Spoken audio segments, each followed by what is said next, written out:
Hi everyone, welcome back to my channel. This is your Professor Hari Krishna, and in this session we shall do the continuation of the concepts of biological oxidation. There's nothing but bioenergetics.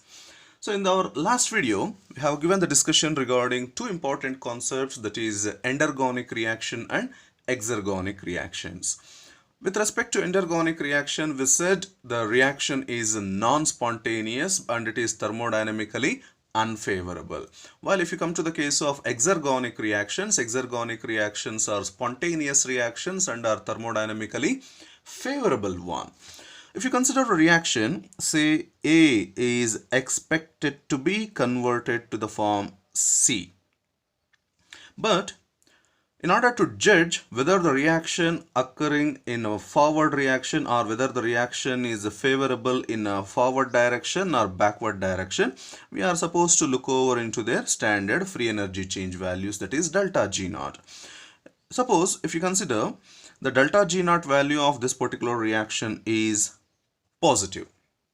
We know that if any reaction is having a positive delta G naught value, we used to say the reaction is endergonic, and means the reaction is thermodynamically unfavorable, in the sense the reaction may not proceed in forward direction. Instead, it is more favored to takes place in backward direction. That means the formation of C is not favored in this reaction. But if we are in need of the production of C from A, if we are expecting the conversion of A into C, but since there is no favorism, means the reaction is not feasible to produce C since the delta G naught value is positive. But though the reaction is thermodynamically unfavorable, the reaction may be driven to take place in a forward direction. But how? The answer for this question is, though the reaction is thermodynamically unfavorable and since it is endergonic in reaction, let me write this equation in some other way. Say first A is converting into the form of B, and we have other equation B can be converted into C. So here the ultimate reaction expectation of conversion is A is changing into C. So this is our expectation. You can notice in both the reactions we are having a common intermediate, right? And if you have taken the standard free energy change value for this reaction as delta G naught 1, and for this reaction it is delta G naught 2. So, and we know that the standard free energy change values are additive in nature. So by keeping that concept in mind, you can combine these two equations like this. First A is changing into B and B is further changing into C. And if you have taken the delta G naught value for this whole reaction as delta G naught prime, the whole and sole delta G naught value for this reaction will be taken as a sum of the delta G naught values for both the reaction. That is, for the conversion of A into B, the delta G naught value will be taken as delta G naught 1, and for the conversion of B to C, the delta G naught value will be taken as delta G naught 2. So when you have added these two delta G naught values, that will give the value of delta G naught for the whole and sole reaction, that is conversion of A to finally C. And to make this delta G naught value negative, that means to make the reaction feasible, thermodynamically favorable, we should focus on this particular reaction, because our intention is to produce C from A, but conversion of A to C is not thermodynamically favorable on account of positive delta G naught value. But we can convert A to B and we can convert B to C if we are doing combination of these two reactions, provided both are having same intermediate.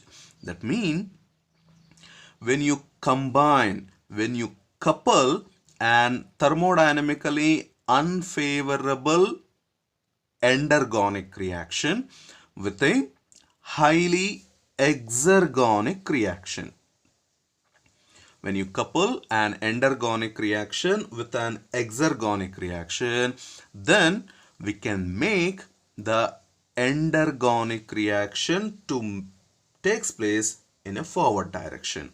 In this way, making a thermodynamically unfavorable reaction to takes place in forward direction by coupling it with a highly exergonic reaction which consisting of a common intermediate is simply called as energy coupling. So we can give a simple definition for energy coupling as making a thermodynamically unfavorable reaction, that is an endergonic reaction, to takes place in a forward direction completely just by coupling the endergonic reaction with a highly exergonic reaction through a common intermediate. That is the simplest definition we can give for energy coupling. And in order to give a detailed explanation regarding the concept of energy coupling, we shall consider a simple illustration and we shall try to explain how the energy coupling will happen so as to make the thermodynamically unfavorable reaction as thermodynamically favorable reaction. So let us consider the example of let us do some small illustration in order to show the concept of energy coupling. So if you consider the reaction of glucose with inorganic phosphate so as to produce glucose 6-phosphate, and in this reaction along with the glucose 6-phosphate we will be getting 1 unit of water molecule also. And for this particular reaction, if you check out the value of standard free energy change, the standard free energy change for the conversion of glucose into glucose 6-phosphate by interacting with inorganic phosphate is 13.8 kilojoules per mole. And you can notice the value of delta G naught is positive. So that means if any reaction is having a positive delta G naught value, we used to say the reaction is endergonic and the reaction is thermodynamically unfavorable. But we are in need of glucose 6-phosphate. The biological systems requires the glucose 6-phosphate to produce. But as per the data what we are having, the reaction is not favorable thermodynamically on account of its positive delta G naught value. But if you consider another biochemical reaction, say hydrolysis of ATP, that is adenosine triphosphate. So when you subject ATP for the process of hydrolysis, it results in the production of ADP, that is adenosine diphosphate, with the expulsion of inorganic phosphate. And if you check out the delta G naught value for this particular reaction, that is hydrolysis of adenosine triphosphate, the delta G naught value for this reaction is minus 30.5 kilojoules per mole. So the value of delta G naught is indicating the reaction is more exergonic in nature. That means the reaction is thermodynamically more favorable. But if you notice both the reactions are having common intermediates such as inorganic phosphate and water. So since the reactions are having common intermediates, we can couple these two reactions so as to make this particular reaction, which is endergonic, to takes place in forward direction ultimately, so as to make it thermodynamically favorable. So if you combine these two reactions, if you add these two reactions, the sum of the reaction can be obtained like so. Inorganic phosphate will get cancelled, and water will get cancelled. So on adding these two, you are going to get glucose plus ATP, that finally going to produce glucose 6-phosphate, and along with glucose 6-phosphate there will be a production of ADP. And we shall see by joining, and since we said the standard free energy change values are additive in nature, since we are adding these two reactions, by adding these two energy values, we shall look over whether we are getting positive delta G naught value or negative delta G naught value, so that we can judge the reaction what we have written by joining these two will be thermodynamically favorable or thermodynamically unfavorable. So if you consider delta G naught prime is the standard free energy change for this particular reaction, then that will be equals to the sum of delta G naught 1 for this one and delta G naught 2 for the second reaction. So for the first reaction, the standard free energy change value is 13.8 plus the delta G naught 2 is minus 30.5 kilojoules per mole, and finally by adding these two we are going to get minus 16.7 kilojoules per mole. So the delta G naught value came to be a negative value, so that the reaction is thermodynamically feasible, the thermodynamically most favorable reaction. So we are producing glucose 6-phosphate from glucose through phosphorylation only, but not by just combining with directly inorganic phosphate. Instead, by reacting with ATP and converting the glucose into glucose 6-phosphate. So that means we have performed coupling of the two reactions so as to produce a new form of reaction from which we can convert a one type of reactant completely into the expecting product molecule. So in this reaction you can notice the endergonic reaction have been converted into exergonic. So the overall reaction of these two coupled reaction is exergonic in nature. So in this reaction, the energy stored in the bonds of ATP will be used to drive the synthesis of glucose 6-phosphate from glucose, and the same reaction, that is the production of glucose 6-phosphate from glucose, is endergonic. So this is the simplest illustration we can give for the energy coupling for making a thermodynamically unfavorable reaction to thermodynamically favorable one.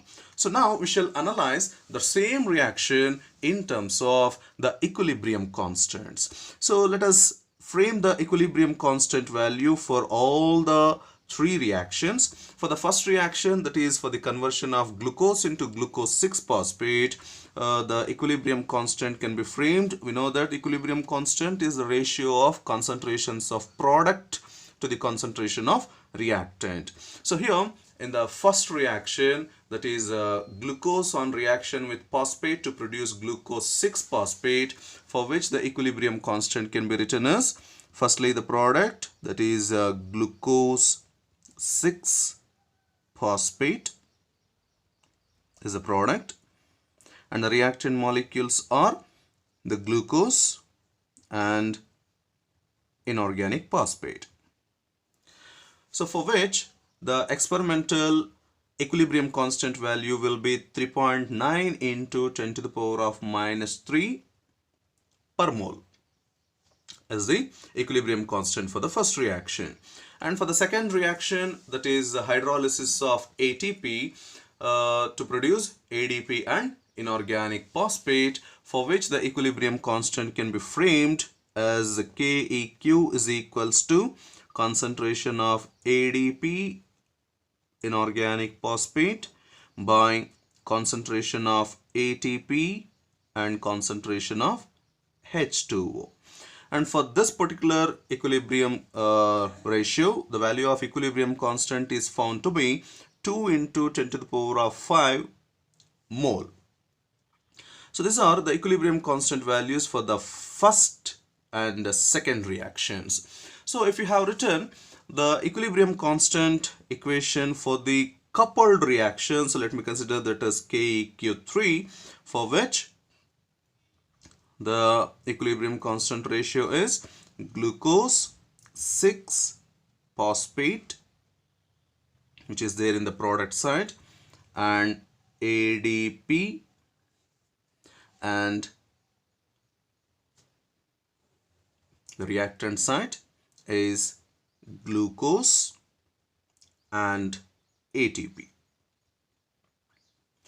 So for this reaction, the experimentally determined equilibrium constant will be obviously the product of these two, that is KEQ1 and KEQ2, and that will gives a value of that is 3.9 into 10 to the power of minus 3 into 2 into 10 to the power of 5, and that will be exactly equals to 7.8 into 10 to the power of 2.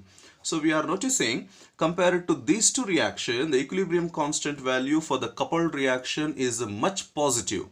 We said that if the equilibrium constant value is more positive, that means when it is more greater than 1, then the value of delta G naught will be more negative, and that makes the reaction more feasible, that is thermodynamically most favorable one. So from the values of equilibrium constant also we can judge that by doing energy coupling we can make a reaction thermodynamically favorable. Okay, and by looking over to all these things, we can say that whatever the mechanism we have proposed over here, the same mechanism will be employed in all the living cells in order to produce, in order to synthesize the metabolic intermediates and all the cellular components in presence of more amount of this particular energy rich compound, that is ATP, that is adenosine triphosphate. So just now we said ATP is a highly energy compound. So one question will comes to our mind, why ATP is considered as a high energy compound? So now we shall see the exact reason for considering adenosine triphosphate as high energy compound. We can say that ATP molecules will comes into picture when the endergonic reaction is supposed to be allowed or made to proceed in a forward direction so as to produce the products just by coupling with the reaction of the hydrolysis of ATP. So we can say the ATP molecule is the most common energy transfer intermediate in most of the chemical reactions that are taking place in a cell. And because of this reason, that is the involvement of ATP as a common energy transfer intermediate, this ATP molecule will be called as universal currency of free energy. This is the term we used to say for ATP molecule, that is universal currency of free energy, because of its involvement in energy transfer, because of involvement as energy transfer intermediate in chemical reactions. So if you go with the hydrolysis reaction of ATP molecule, we used to say, so ATP molecule upon hydrolysis will produce 1 unit of adenosine diphosphate, that is ADP, with the liberation of one inorganic phosphate. And for this reaction, we already said the value of standard free energy change is equals to minus 30.5 kilojoules per mole. So this is the delta G naught value for hydrolysis of ATP. So one point comes into our mind. So why the hydrolysis of ATP molecule is having this much of larger negative delta G naught value? And the reason for this negative delta G naught value, more negative delta G naught value for the reaction of hydrolysis of ATP can be explained by considering the structural details of the ATP molecule. So here it is the detailed structure of ATP molecule, which consisting of one adenine part, which is a heterocyclic nitrogenous base, and one ribose sugar, wherein at the 6th position of the ribose sugar the phosphorylation was taken place, so that we are having totally 3 phosphate groups, right? So that's why we are calling adenosine triphosphate, simply calling as ATP molecule. And you can notice under physiological condition, normal physiological condition, this is the actual structure of ATP molecule. You can notice in ATP molecule, we are observing the presence of negative charges, right? So that we can say the ATP molecule is existing as a negatively charged ion with the 4 units of negative charge. And because of this negative charges, there occurs strain in these particular bonds, that is POP bonds that are present in the phosphate groups. So why the strain will creates in this phosphate group? The reason is Here, between a phosphorus and oxygen, oxygen is more electronegative in nature.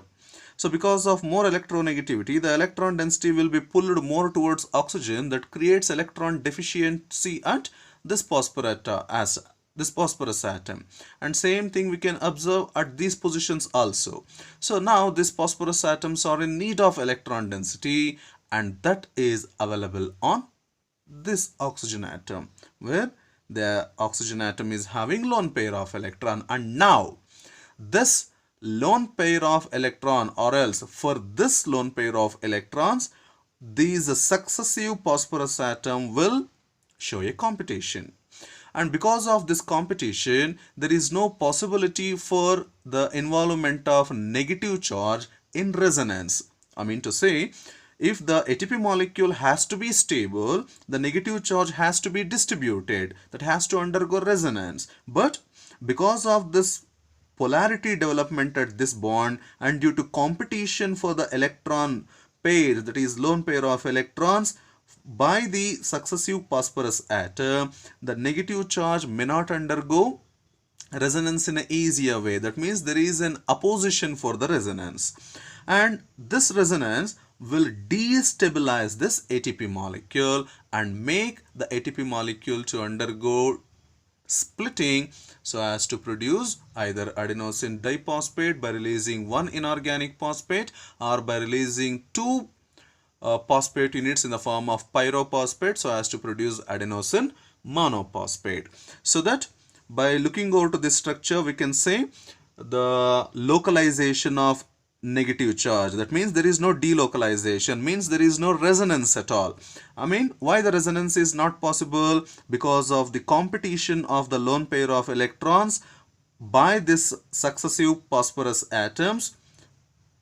The negative charge present on the oxygen atom may not involve in delocalization, and that creates a opposition for the resonance, and that makes the ATP molecule destable, so that the phosphate bonds will become destabilized and they are liable to break up to produce inorganic phosphate, so that the phosphate unit may get transformed. And apart from this, whatever the components we are getting after hydrolysis of ATP, that is adenosine diphosphate and inorganic phosphate, these two units are having greater capability to undergo solvation compared to adenosine triphosphate, that is ATP. Therefore, compared to availability of molecule in the form of ATP, presence of, the ATP molecule may not stay in the form of ATP. It can readily undergo readily undergo hydrolysis to produce ADP and PI. That means the reaction of hydrolysis of ATP is thermodynamically feasible, and it is a spontaneous process, and because of all these reasons, we are observing the greater negative free energy change for the hydrolysis of the ATP molecule. But however, within the cells, hydrolysis of ATP will occur only when the reaction is catalyzed by an enzyme. That means the hydrolysis of ATP molecule is always an enzyme catalyzed reaction. So now we shall see how the enzyme catalyzed reaction will takes place for the hydrolysis of ATP. So in actual sense, we said the hydrolysis of ATP in the cells will occur in presence of enzymes only. But at a neutral pH, say at pH is equals to 7, the phosphate group, the two terminal phosphate groups are in the ionized form, and they always prefer to exist in the form of a complex with a divalent magnesium ion like this. So Mg2 plus. So the Mg2 plus ion will neutralize two of the four negative charges that are present on the phosphate units of the ATP molecule. So this is the actual active form of the ATP molecule, which will be observed in the enzymatic reaction where ATP participates as a phosphate donor.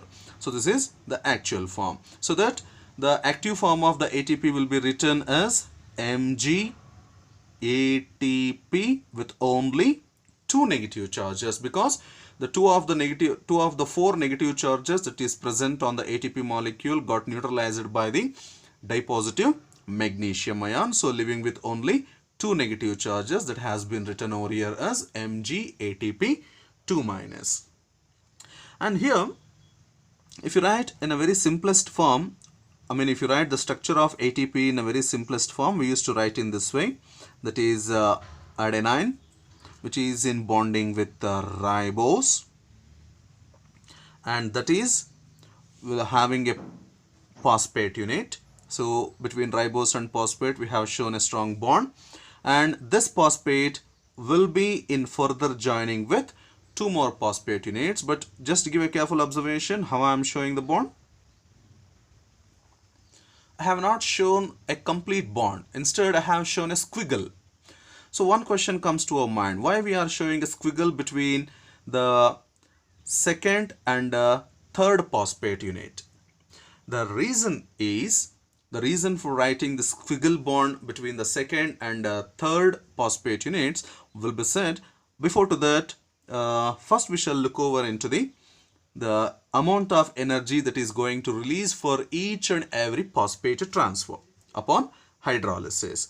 So when you subject this ATP molecule, adenosine triphosphate molecule, for the process of hydrolysis, we know that in case of first stage of hydrolysis, 1 phosphate unit will come out from the ATP molecule, so that we will be getting adenine joined with the ribose, that will be linked with phosphate, 2 phosphate, and 1 inorganic phosphate will come out, and here the amount of energy liberated will be equals to 7,000 calories. So here we are having 1 ADP molecule, this one 1 ADP molecule with the liberation of 1 inorganic phosphate. So when this ADP molecule is subjected to the process of hydrolysis once again, so on further hydrolysis of ADP, we will be getting once again adenine joined with the ribose, and that is in joining with the phosphate with the release of 1 inorganic phosphate as well. Once again we are having 7,000 calories of energy. So here the adenosine is having only 1 phosphate unit, so we used to call that as AMP, that is adenosine monophosphate with the release of 1 phosphate unit. So still we are having 1 phosphate unit in this AMP, so we can conduct one more hydrolytic step. So this AMP on hydrolysis will give only adenine joined with ribose and 1 phosphate unit, that is 1 inorganic phosphate. And here give a careful observation. So in both these stages we observed the liberation of 7,000 calories of energy, and here we will be getting 3,000 calories of energy. You can notice that among the 3 stages of hydrolysis of 1 ATP molecule, in the release of the first 2 phosphate units, that is in first 2 reactions, we are observing the releasing of 7,000 calories of energy, whereas in case of third stage we are observing releasing of only 3,000 calories of energy. So why this thing is happening? The answer is, notice here in these 2 cases, the phosphate group which is coming out of the molecule is in joining or is linked with the rest of the molecule by a pyrophosphate linkage. Here you can notice. So this is the phosphate unit which is coming out of the molecule in the first stage, so which is joined to another phosphorus atom through pyrophosphate linkage. And here also this is the phosphate unit which is coming out of the molecule, wherein that phosphate is linked to the rest of the molecule through pyrophosphate linkage, wherein we will be having one oxygen bridge between these 2 phosphorus atoms, right?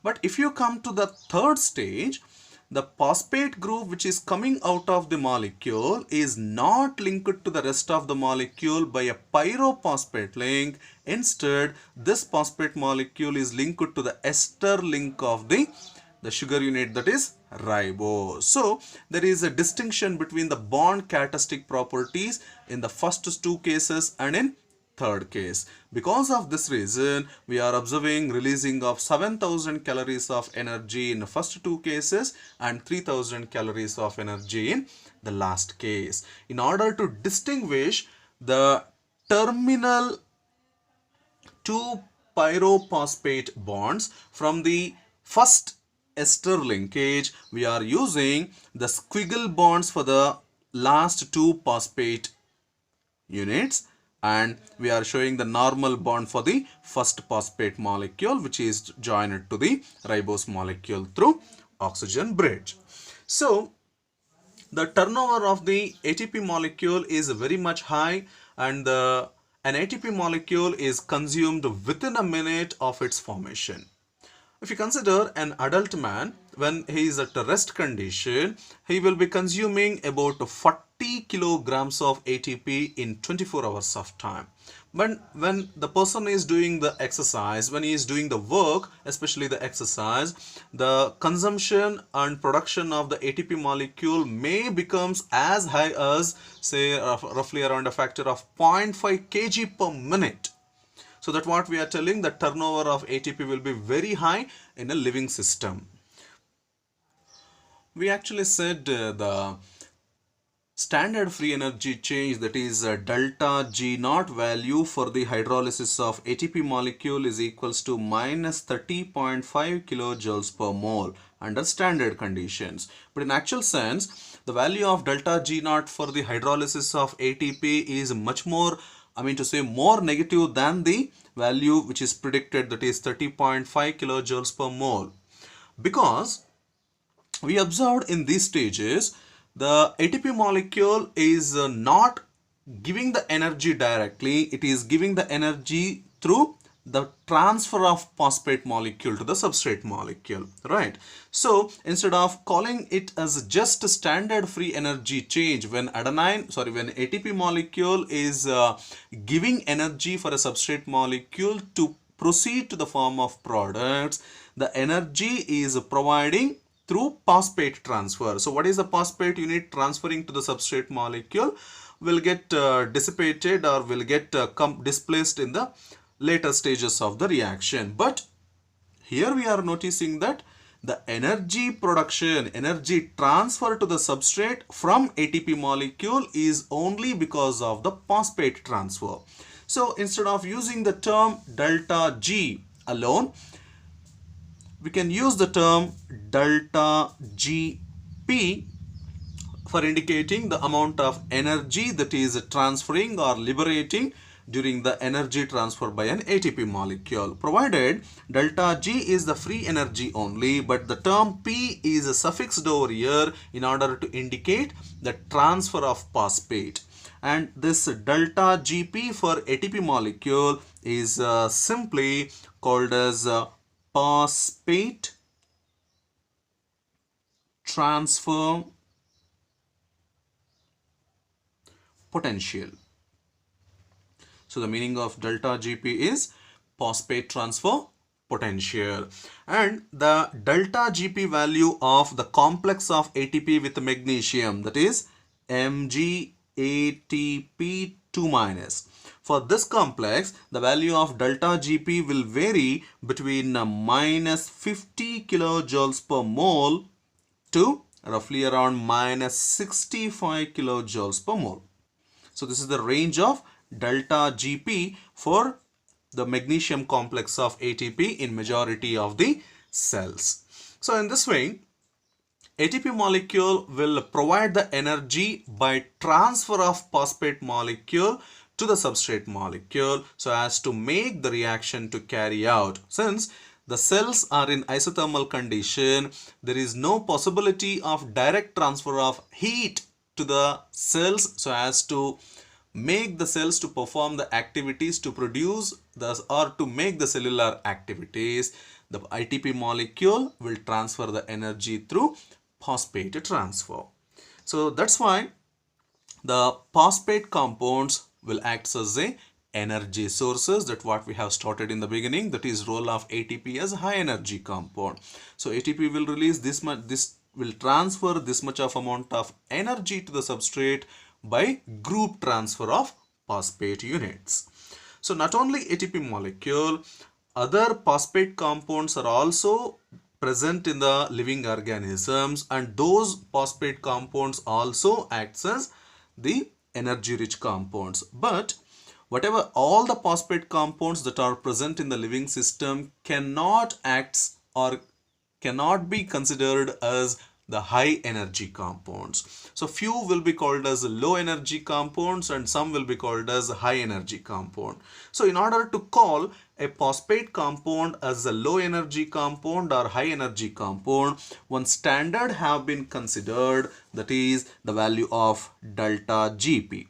The standard value of delta Gp will be minus 25 kilojoules per mole. So if a phosphate molecule or a phosphate compound, if its delta Gp value is less negative than minus 25 kilojoules per mole, this is the first possibility. And the second possibility is the value of delta Gp of a phosphate compound will be more negative than minus 25 kilojoules per mole. So the phosphate compound whose delta Gp value is less negative than the standard, that is minus 25 kilojoules per mole, such phosphate compounds are called less energy phosphate compounds. And the phosphate compounds that are having delta Gp value more negative than the minus 25 kilojoules per mole, they are called as high energy phosphate compounds.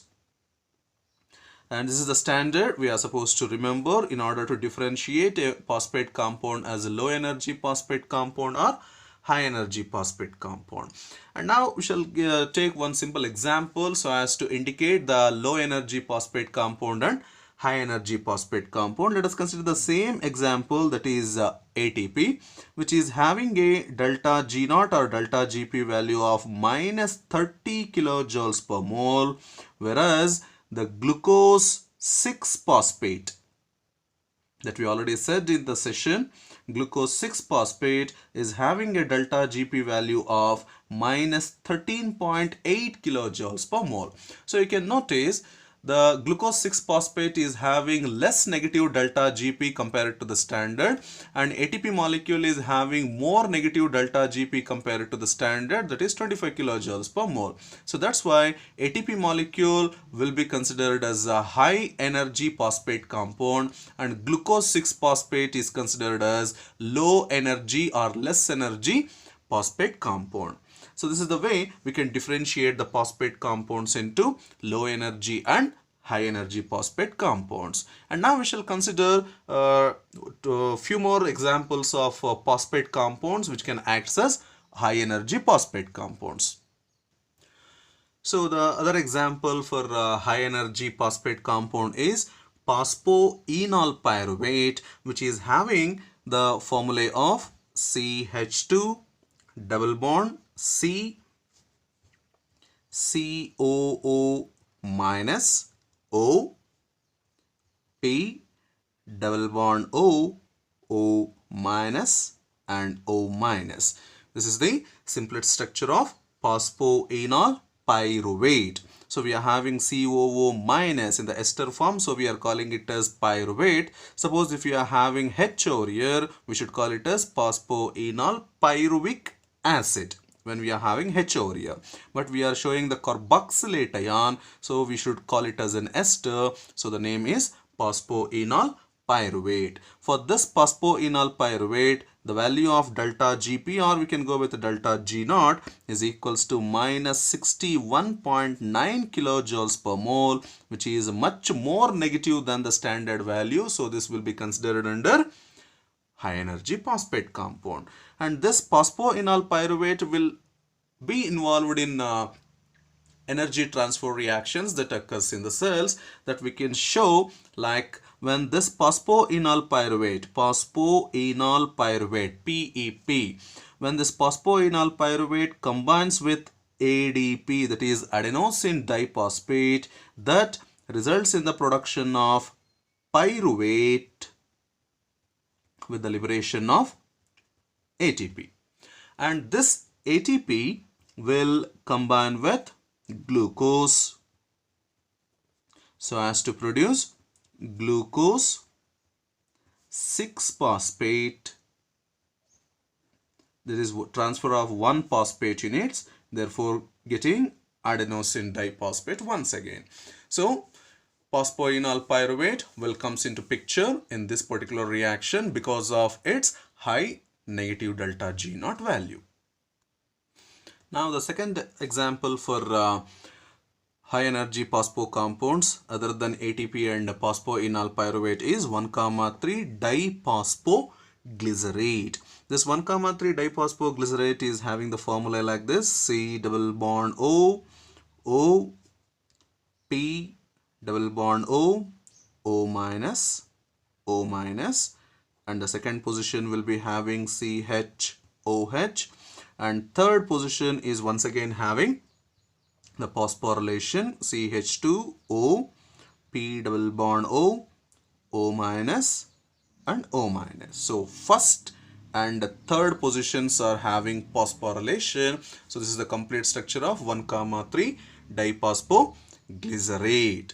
So for this 1,3 diphosphoglycerate, the value of delta G naught, or you can call it as a phosphate transfer potential, will be equals to minus 49.3 kilojoules per mole. So which is once again more negative than the standard, that is minus 25 kilojoules per mole. So one more example for this is creatine phosphate or phosphocreatine. In either of the way we can call creatine phosphate. This is the third example for the high energy phosphate compounds. The structure of creatine phosphate will be like this. NH will be having a squiggle with O, P double bond O, O minus, O minus, then C double bond NH, N, CH3, CH2, COOH. This is the complete structure of creatine phosphate.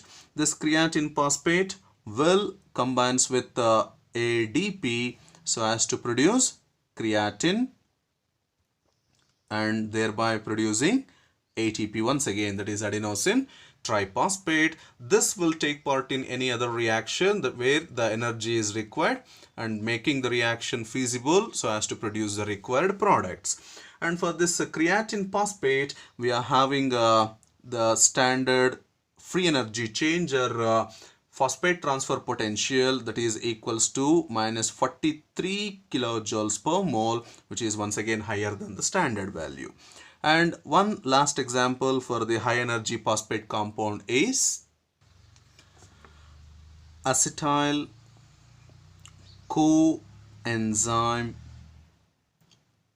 A. This is also called acetyl CoA. This is the simplest form we used to mention this one, that is acetyl coenzyme A. This acetyl coenzyme A is also called as active acetate.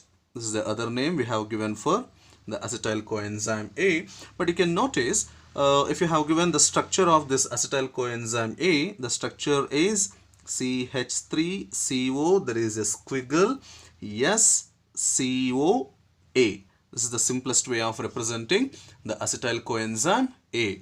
You can give a careful observation. Here we don't have any phosphate linkage, but here we are having a thioester linkage between the carboxylic acid and the thiolic group, that is SH.